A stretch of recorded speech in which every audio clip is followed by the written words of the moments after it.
세상이 잔인하면서도 고마운 점. 반복하면 는다. 하기 싫은 걸 계속해야 는다는 점이 참 잔인하긴 하지만 계속하면 는다는 점이 좀 고맙기도 해요. 어쨌든 계속하면 느니까. 잘 지내셨나요? 제가 영상 올리는 텀이 빠른 편이 아닌데 특히 이 사랑방 콘텐츠는 저도 뭐 여러가지 이유 때문에 막 미루다가 제가 언제 마지막으로 찍었나 하고 봤거든요? 거의 반년 전인 거야. 그러니까 6개월 만에 돌아온 콘텐츠입니다. 그간 해달라고 요청해주신 분들께 죄송한 마음이 들고요. 어쨌든 진짜 6개월이나 지났어. 그러다 보니까 많은 게 변해 있더라고요. 그때는 마포구 사랑방이었는데 지금 이사를 와서 동작구 사랑방이고, 그뿐만 아니라 뭐 심지어 새해야. 여러분들 잘 지내셨나요? 저 같은 경우에는 새해 버프를 받아서 열심히 더 하려고 이제 전 새로운 것도 많이 시작했는데 마이크도 새로 생겼죠? 친구 헌수한테 홈 레코딩 하는 거에 관심을 가지니까 그러면 자기가 엄청 싸게 레슨을 해주겠대요.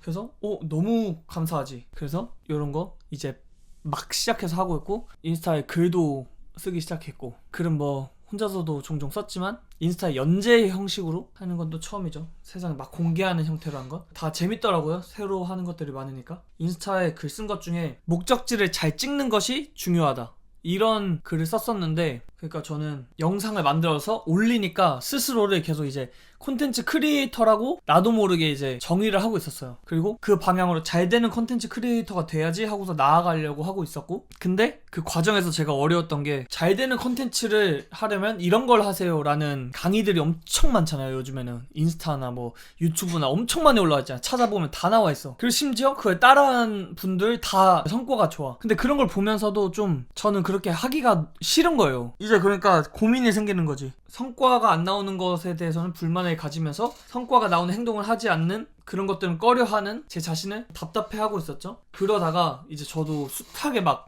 고민을 했을 거 아니에요. 어떤 걸 찍어보지? 문득 느낀 게, 내가 되고 싶었던 게 컨텐츠 크리에이터가 아니구나. 이걸 느낀 거야. 그러니까 목적지를 전 잘못 찍고 있었어요. 그럼 뭐가 되고 싶냐? 저는 하나의 브랜드가 되고 싶었던 것 같아요. 브랜드가 되는 것과 컨텐츠 크리에이터가 되는 것이 뭐가 다르냐면, 브랜드는 사람의 방점이 찍히고 컨텐츠 크리에이터는 컨텐츠의 방점이 찍히는 느낌? 제가 생각했을 때는 그걸 깨닫고 나니까 이제 제가 답답해하던 거기서 벗어날 수 있더라고요. 어떻게 보면 그 정략 결혼 같은 거예요. 이 여성분이 마음에 들지 않지만 이 여성분과 결혼을 하면은 뭐 이런 부도 따라오고 뭐 명성도 따라오고 이 가문과 친해질 수 있고, 약간 그런 생각 때문에 이 여성과 결혼을 해야 된다고 제가 무의식적으로 목적지를 거기로 찍었던 거죠. 근데 그게 아니라 사실 내가 좋아하는 여성 따로 있었어. 나는 브랜드로 가고 싶었던 거야. 그러다 보니까 이제 제가 그렇게 집착하던 조회수, 좋아요 수, 막 이런 것, 숫자로 된 것들에서 많이 벗어났다? 그래서 목적지를 찍는 게 정말 중요하구나 라는 생각이 들었죠. 그러면 저에게 숫자가 중요하지 않고 뭐가 중요하냐 라고 봤을 때, 결국에 제가 하고 싶은 것들을 계속 해내가면서 그 서사를 쌓는 거, 그러니까 이 하나하나의 성적에 집착하지 않고 이 전체적인 흐름, 내가 어떤 사람인지에 대해서 설명할 수 있는 이 역사를 만들어가고 싶은 그런 욕심이 있는 거죠. 그렇기 때문에 하나하나 성과에 집착할 필요가 없어졌다.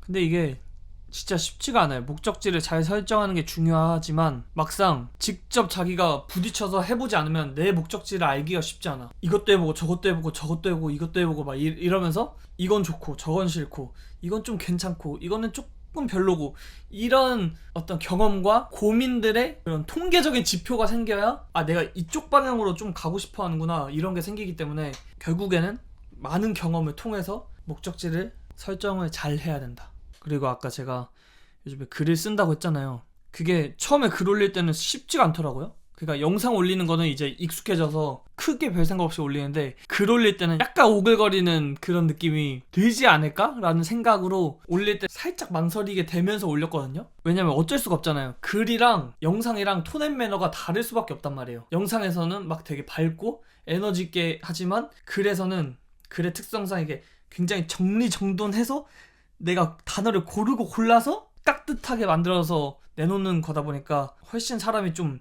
딥해 보일 수 있고, 딥하다 보면은 좀 오글거려 보일 수도 있을 것 같아서 처음에 올릴 때는 조금 올리기 창피한데? 이런 생각을 했었는데 써보니까 재미는 있어요. 반응도 나쁘지 않고. 말은 어쨌든 라이브잖아요. 물론 편집은 하지만 어쨌거나 제가 내뱉는 순간은 계속 머릿속에서 생성되자마자 바로 뱉는 거기 때문에 되게 비정제된 느낌을 주는데, 글은 진짜 머릿속에서 계속 굴리고 한참을 골라서 하나씩 박아서 만들어내는 거잖아요. 비유하자면 말은 약간 자취요리처럼 그냥 뚝딱 해서 먹는 거고, 글은 파인다이닝, 진짜 정성을 다해서 막 볶고 뭐 몇 도로 막 해가지고 접시도 예쁜데 올리고 뭐 플레이팅도 엄청 예쁘게 해서 내놓는 그런 느낌? 그래서 글 쓰는 것 자체가 재밌는 것 같아요. 어쨌든 그렇게 글을 올렸는데 어떤 글에 공감하시는 분들도 있고 좀 글을 잘 쓴다는 그런 코멘트도 있어서 저의 글 쓰는 방식에 대해서 한번 설명을 드려보면은, 저 나름의 약간 원칙 같은 게 있거든요. 크게 두 가지가 있는 것 같아요. 일단은 꾸미려고 하지 않아요. 아까 말한 것처럼 제가 느끼는 그 감정이 있을 거 아니에요. 그거를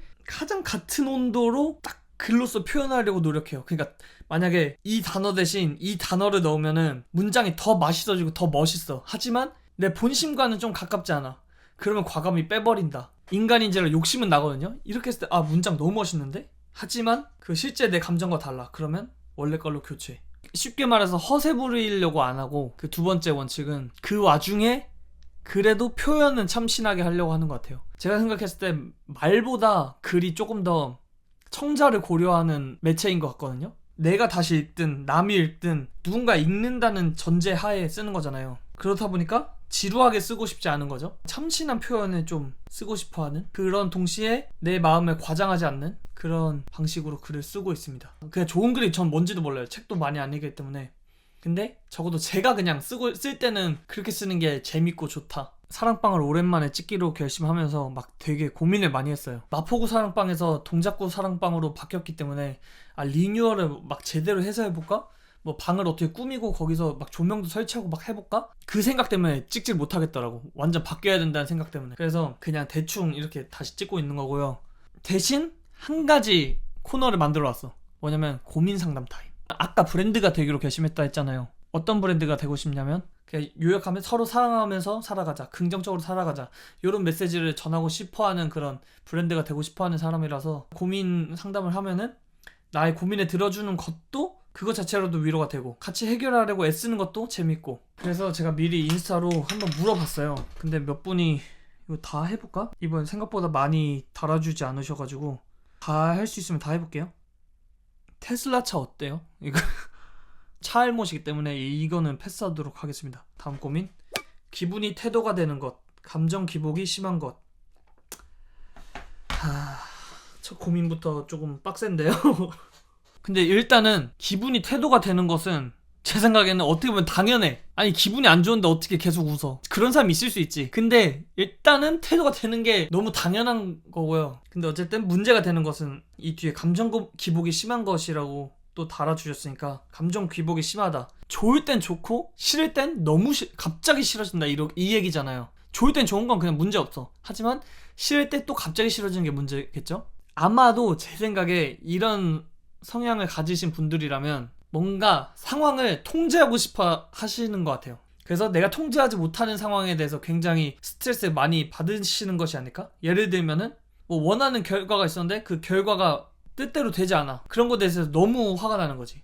그래서 그런 분들이 감정 기복이 좀 심하지 않을까? 라고 생각을 해서, 어떤 가져가야 될 마인드셋이 있다면 제 생각에는 세상에 내가 통제할 수 없는 게 너무 많다 라는 것을 그냥 가정하고 가시면 좋지 않을까? 그 다음 고민. 혼자 놀고 혼자 여행하는 걸 즐기고 싶은데 막상 나가면 외롭고 우울해져요. 어떻게 하면 혼자 놀기를 잘 즐길까요? 이거는 근데 보자마자 드는 생각이, 그럼 혼자 놀아야 돼? 근데 맞지 않나요? 혼자 나가면 외로운데 그럼 안 나가면 되지 않나? 근데 그런 거겠죠? 저 같은 경우에도 저는 이 반대 케이스, 내향인이니까 그 사람들 만나면 좀 기빨리는 게 있어요. 그럼에도 불구하고 제가 추구하는 바는 어떤 거냐, 사람들 앞에서 여유롭고 막 농담도 턱턱 잘 날리고 쓰잘데기 없는 말 잘하고 그러고 싶단 말이에요. 저는 욕심으로. 그러니까 이거에 반대되는 케이스겠죠? 그래서 일단은 첫 번째는 자기한테 잘 맞는 그게 있다. 그렇지만 어쨌든 내가 혼자서도 잘 놀고 싶어. 그렇다면은 세상이 잔인하면서도 고마운 점, 반복하면 는다. 하기 싫은 걸 계속해야 는다는 점이 참 잔인하긴 하지만 계속하면 는다는 점이 좀 고맙기도 해요. 어쨌든 계속하면 느니까. 그래서 제 생각에는 혼자 노는 거를 좀 많이 해보시면은 좀 고칠 수 있지 않을까? 저 같은 경우에도 어쩌다가 많이 만나는 시기가 오면은 점점 마음의 부담이 줄어들긴 하거든요. 그런 식으로 생각해 보시면 좋지 않을까. 다음 고민. 처음 보는 사람도 친절하신 선생님들도 아무리 친한 친구도 다 속으로 저를 싫어하는 것 같아요. 아닌 거 아는데도. 아 이거 참. 일단은 아마 아닐 거예요. 그냥 위로를 해드리는 게 아니고 그냥 팩트로 봤을 때 진짜 희대의 나쁜 놈이 아니고서야 모든 사람이 본인을 싫어할 순 없어요. 그건 말이 안 돼. 그리고 아닌 거 아는데도 그런 생각이 드신다고 했잖아요. 그거를 아셔야 돼요. 그러니까 누구나 나에게 불친절을 할 수는 있어. 혹은 순간에 짜증을 부릴 수 있어. 모든 인간이 그래. 예를 들어서 제가 뭐 친구랑 있다고 했을 때 제가 피곤해서 이 사람한테 짜증을 낼 수도 있고, 아니면 이 사람의 어떤 점이 마음에 안 들어서 제가 이 사람한테 짜증을 낼 수도 있잖아요. 근데 그렇다고 해서 내가 이 친구를 싫어하는 건 아니거든. 그래서 그냥 하나하나의 사건으로 봐주시는 게 좋지 않을까 싶어요. 뭐 저 사람의 일부는 싫을 수 있겠지. 근데 저 사람의 전체가 싫지 않단 말이야. 전체로 봤을 때는 오히려 좋아. 원래 친구 관계가 다 그렇잖아요. 이거 사연 써주신 분께서도 누군가 떠올렸을 때 단점이 보이잖아. 근데 그 단점을 전체로 보지 않았으면 좋겠다는 거예요. 그게 남한테도 그렇고 나한테도 그렇고. 아마 좋아하실 거예요, 주변 분들이. 근데 어쨌든 이런 마음이 드는 게 굉장히 좀 진짜 가슴이 아픈 일이거든요. 근데 그리고 중요한 거, 이게 제일 중요해요. 그런 마음이 드는 게 너무 당연해. 잘못된 게 아니에요. 그러니까 그런 마음이 들 수 있어요. 근데 그거를 막 부정하려고 하지 마세요. 인간은 어쨌든 사랑받고자 하는 마음이 다 있기 때문에, 사랑받고 싶다? 그럼 사랑받지 못할까봐 불안한 마음도 있는 게 당연한 거거든요. 그래서 그런 거에 대해서 막 너무 막 깊게 파고들지 않으셨으면 좋겠습니다. 연애하고 싶은데 결혼하고 싶은데 좋은 인연이 없다는 것. 하하. 인스타 아이디로 유추했을 때 저랑 동갑이신 것 같아요. 그러면은 점점 사람 만나기가 힘들어지죠. 저는 다행히 놀리는 것 같다. 아니 어쨌든 저 같은 경우에는 일하는 거 특성상 새로운 사람들을 많이 보는 편이긴 한 것 같아요. 그런데 저희 또래쯤 되면은 만나는 사람들이 고정되긴 하죠. 그렇게 봤을 때 어떻게 하면 좋은 사람을 만나냐. 그러니까 이거를 연애로 한정 짓지 않을게요. 좋은 친구든 좋은 남자친구든 좋은 여자친구든 좋은 사람을 만나는 조건으로 봤을 때 내가 열심히 살고 내가 채워주면 알아서 오는 것 같긴 해요. 그러니까 본인이 지금 열심히 안 살고 매력 없다는 게 아니고 놀리는 거 아닙니다. 죄송합니다. 진지하게 할게요. 그러니까 그래, 현실적으로 가보자. 방법론적으로 메소드로 가보면 결국에 사람 많은 곳으로 가야 되는 것 같아요. 사람을 만나려면 동아리나 모임 나가는 게 굉장히 좋은 것 같다. 왜냐면 결국에 비슷한 사람이 모이는 거잖아요. 근데 제가 지금 마침 딱 얘기했어. 낮술 낭독이라고, 낮술하면서 낭독하는 그런 동아리에 대한 얘기거든요. 근데 결국 이런 데 가면은 결국 나랑 가치관이 비슷한 사람이 모일 수밖에 없어. 그리고 제가 옥탑 소풍 열었을 때도 저는 다 다양한 분들을 모신다고 노력한 건데도 불구하고 다 비슷하더라고요. 얘기도 되게 재밌게 잘 통하고. 그러니까 내가 좋아하는 그 동아리를 직접 가보시는 게 메소드적으로 제일 좋지 않을까? 다음 고민. 나답게 나만의 속도대로 잘 사는 방법. 현실에 찌들지 않고 낭만적으로. 제가 오늘 했던 얘기와 약간 궤를 같이 하는데요. 여기 나답게와 낭만적, 이거를 너무 잘 쓰셨어. 왜냐면 저는 사람들이 제 영상이나 뭐 이런 것들을 보시고 낭만 있게 산다고 말씀을 많이 해주시거든요. 근데 사실 그분들이 말하는 저한테 그런 순간은 낭만보다는 배움이 더 큰 순간들이에요. 한강에 가서 레모네이드 무료 나눔했을 때도 그렇고 옥탑 소풍을 했을 때도 그렇고 다 약간 인생의 경험? 이런 느낌이고, 진짜 제가 느끼는 낭만의 순간은 기록되지 않는 순간들이에요. 친구들하고 맛있는 거 먹는다던가 야식을 먹는다던가 되게 좋은 사람들하고 그냥 카페에 앉아서 얘기를 한다던가, 그런 게 저한테는 가장 큰 낭만이고, 그렇기 때문에 어떤 분들한테는 일이 낭만일 수도 있을 것 같거든요. 열심히 살고 이 프로젝트를 완성시켜내고 이런 것들이 낭만일 수 있어, 어떤 분들한테. 그렇기 때문에 일에 몰두하는 건 현실에 찌드는 거야, 여유롭게 여행하는 건 낭만인 거야, 이렇게 구분하시지 않고 진짜 내가 좋아하는 게 뭔지, 내가 어떨 때 쾌감을 느끼는지에 대해서 고민해보시고 그거를 인지하고 목적지를 잘 설정한다면 나만의 낭만을 잘 찾으실 수 있지 않을까. 개인적으로 저는 또 최근에 느낀 게, 저는 여행도 낭만이 아니에요, 저한테는. 물론 어떤 여행은 낭만이겠지만 아예 해외여행 가버리고 약간 이런 거는 너무 낯선 공간이라서 기도 많이 빨리고, 그래서 여행은 저한테는 낭만의 순간보다는 약간 진짜 아까 말한 것처럼 경험과 배움, 이런 것도 있구나 하는 즐거움, 뭐 이 정도지 낭만의 순간은 아닌 것 같아요. 좋아하는 게 없어졌어요. 취미가 사라짐.